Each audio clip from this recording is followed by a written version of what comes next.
Have you ever gone into an Egyptian temple and wondered what's written on the walls, or seen these statues and thought about who they were and what they represent? If you study Egyptology, you can learn all of that and more, because Egyptologists learn about ancient Egypt, its culture, its society, its religion, and its language. People think that Egyptology is irrelevant to the world today, but that's not true. We can learn about ourselves if we engage with our past.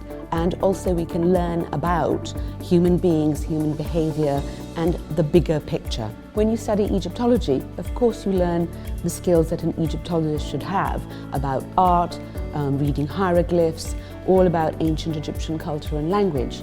But you also learn other skills that are very applicable to a great many careers. These include learning to read critically, write eloquently, speak clearly, and present your ideas to a big public.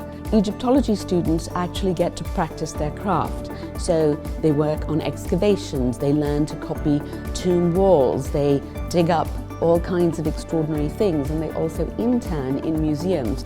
Of course, you learn about ancient Egypt in all of its glory, but you also have a fantastic liberal arts education, which allows you to go forth and work in a huge number of other fields.